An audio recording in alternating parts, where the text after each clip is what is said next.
శ్రీ సచ్చిదానంద సమర్థ సద్గురు సాయినాథ్ మహారాజ్కి జై.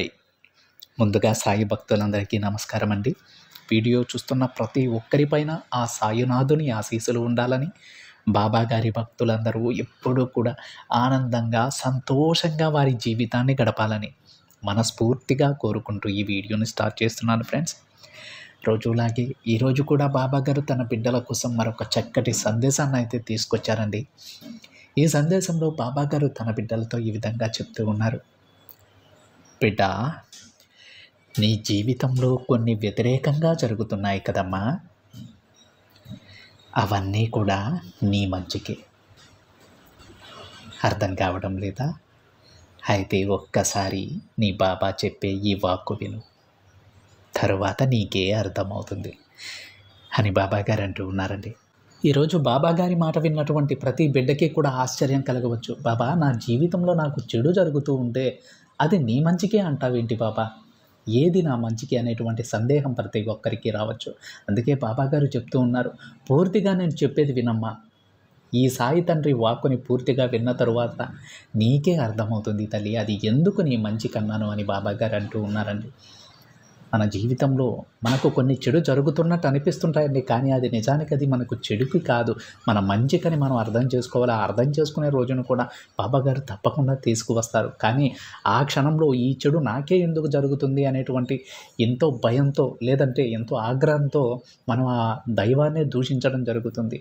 నేను ఇన్ని పూజలు చేసినా, ఇన్ని పరిహారాలు చేసినా సరే నా జీవితం మారడం లేదు, ఈ చెడు నాకే ఎందుకు జరుగుతుంది అని ఆ ఆవేశంలో మనం చాలామందిని కూడా, ఎందుకంటే మనం సామాన్యమైనటువంటి మనుషులమే కదండి, మనకి కోపాలు ఉంటాయి.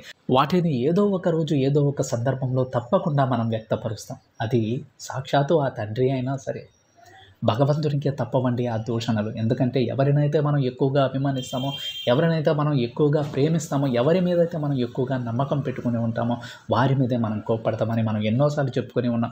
మరి మనం ఎంతో ఇష్టంగా పూజించేటువంటి బాబా గారు మనం అడిగింది, మనం ఏదైతే బాబా గారిని కోరుకున్నామో, మనం కోరుకున్నది బాబా గారు మనకు చేయకపోగా మనకు చెడు జరిపిస్తున్నారు అని మన మనసుకి ఎప్పుడైతే అనిపిస్తుందో, మనకే తెలియనటువంటి ఒక ఆవేశం, ఒక కోపం మన మనసుని కమ్మేస్తుందండి. ఆ కోపంలో, ఆవేశంలో ఏవేవో అనేస్తాం. అది ఎవరినైనా సరే. మనం ఎక్కువగా బాబా గారిని పూజించుకుంటూ ఉంటాం కాబట్టి, ఆ తండ్రినే నమ్ముతూ ఉంటాం కాబట్టి మొట్టమొదటి కోపం ఆ తండ్రికే దక్కుతుంది. నానా మాటలు అంటాం.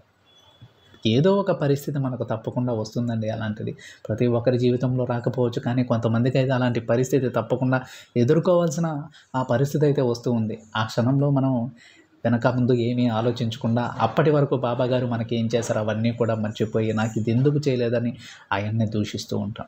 దాని గురించే ఈరోజు బాబా గారు చెబుతూ ఉన్నారు. మనం ప్రతి ఒక్కరూ కూడా తెలుసుకోవాల్సింది ఏంటంటే, మనకు కొన్ని చెడు సంకేతాలు మనకు కనిపిస్తూ ఉన్నాయంటే మన జీవితంలో చెడు జరగడానికి మాత్రమే కాదు, వాటి ద్వారా మనం జాగ్రత్త పడి ఒక మంచి దారిని ఎన్నుకునేలాగా ఆ సంకేతాలు అనేవి మనకు ఉపయోగపడతాయండి. ఆ విధంగా బాబా గారు ఆ సంకేతాలను మనకు చూపిస్తారు.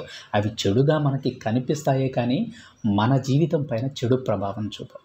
ఏదేమైనప్పటికీ బాబా గారు చివరికి తన బిడ్డలకు మంచే చేస్తారండి. మంచి జరిగే విధంగానే ఆ సంకేతాలను పంపిస్తారు. ఎటువంటి పరిస్థితులు మనకు సృష్టించినా సరే చివరికి వాటి ద్వారా మనకు మేలు జరిగేలానే బాబా గారు తన బిడ్డలను ప్రతి ఒక్కరిని కూడా ఆశీర్వదిస్తారు. అయితే ఇవన్నీ కూడా మనకు అర్థం అవ్వాలంటే ఈరోజు బాబా గారు చెప్పేటువంటి ఈ చక్కటి సందేశం అయితే మనం విని తీరాల్సిందే. అయితే ఈరోజు బాబా గారు ఏమంటున్నారో తెలుసా అండి? తల్లి, ఎవరు నీకు తోడుగా ఉన్నా లేకున్నా నీ సాయిని నేను ఎప్పుడూ నీతోనే ఉంటాను.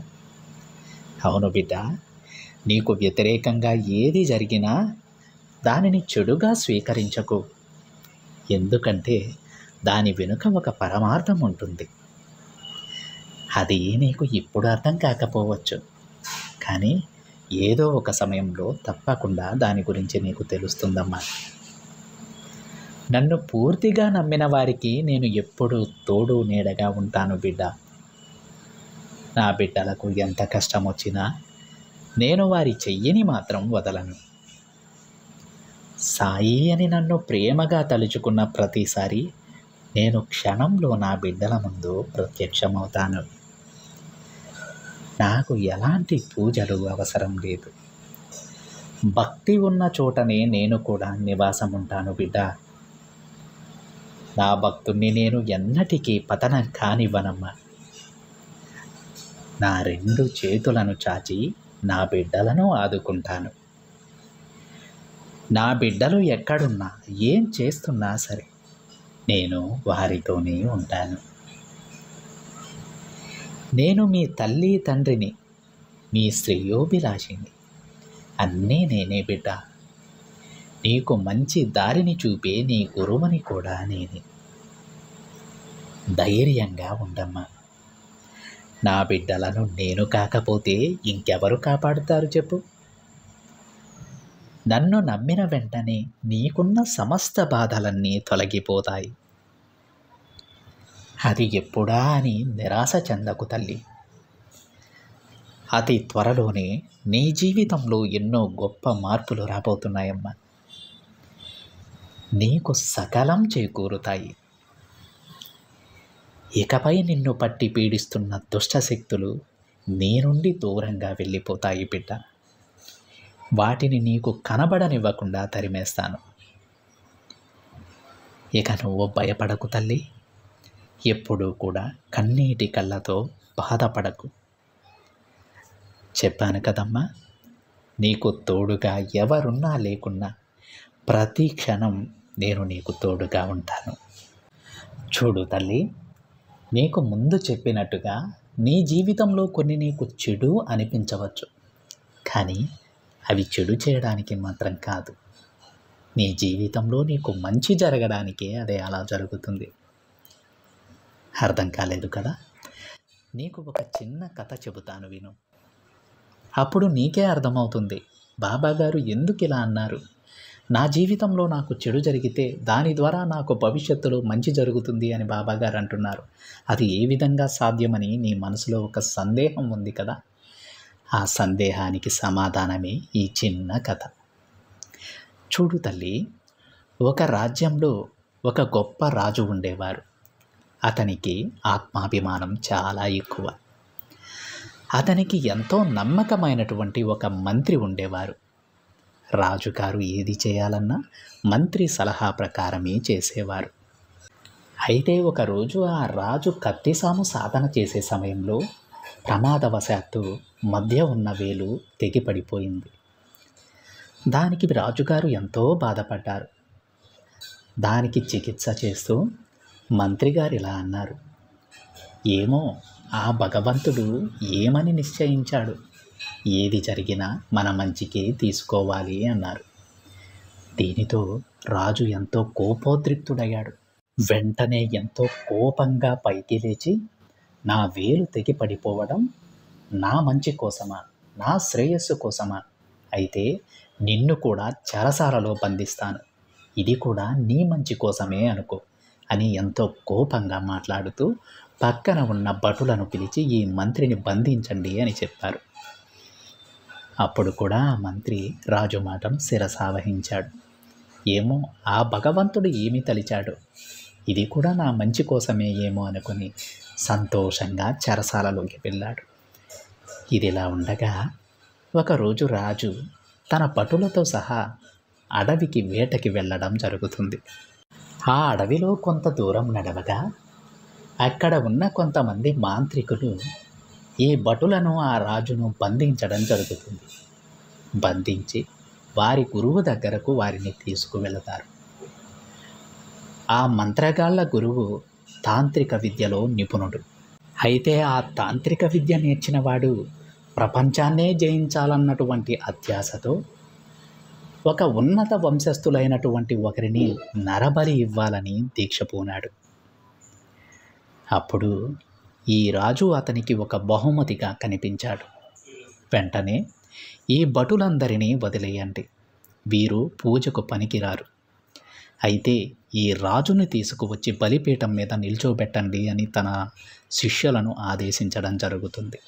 వెంటనే ఆ మాంత్రికుని శిష్యులు రాజుని బడబడ లాక్కొని వచ్చి ఆ బలిపీఠం మీద నిల్చోబెడతారు. ఇక పూజకు సిద్ధం చేసిన ఆ తంత్రగాడు బలికి సిద్ధం చేయమని తన శిష్యులను ఆదేశిస్తాడు.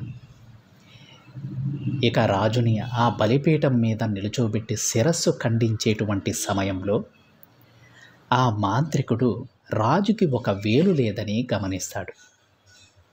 వెంటనే బలి ఆపండి, ఈ బలి ఇస్తే ఆ తాంత్రిక దేవత ఆగ్రహిస్తుంది, ఎందుకంటే ఇతడు ఒక అంగవైకల్యం కలిగిన వాడు అని ఆ మంత్రగాడు చెబుతారు.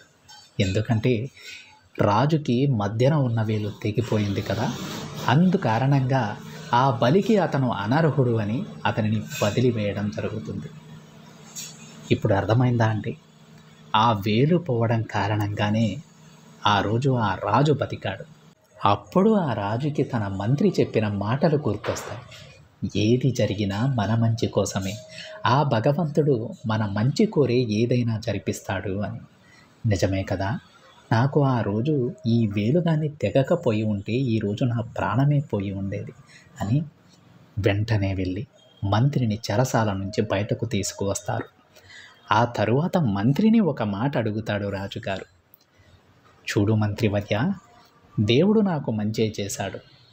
నా వేలు పోగొట్టడం కారణంగా నాకు జీవితాన్ని ప్రసాదించాడు. మరి నీకు జరిగిన మంచేమిటి? అనవసరంగా నువ్వు చెరసాలలో ఇన్ని రోజులు బందీగా ఉన్నావు కదా అంటే దానికి మంత్రి ఒక చిరునవ్వు నవ్వి ఈ విధంగా సమాధానం చెబుతాడు. రాజా, మీరేమన్నారు? ఆ తంత్రగాడు ఉన్నత వంశస్థులలో ఒకరిని బలి ఇవ్వాలని కోరారు కదా. ఒకవేళ నేను ఆ రోజు మీతో ఏమీ మాట్లాడకపోయి ఉంటే, నన్ను మీరు చెరసాలలో బంధించకపోయి ఉంటే తప్పకుండా ఈరోజు నన్ను మీతో పాటు వేటకు తీసుకువెళ్ళేవారు కదా. మరి మిమ్మల్ని వదిలేసిన వారు నన్ను బలి ఇచ్చేవారు కదా అని చాలా చిరునవ్వుతో రాజుకి ఈ విధంగా సమాధానం చెప్పాడు. అప్పుడు రాజుకి అర్థమవుతుంది, నిజమే కదా, మంత్రి గారిపై నాకు కోపం రాకుండా ఉంటే, ఆయన్ని చెరసాలలో బంధించకుండా ఉంటే తప్పకుండా ఈరోజు నాతో వేటకు తీసుకువెళ్ళి ఉండేవాడిని.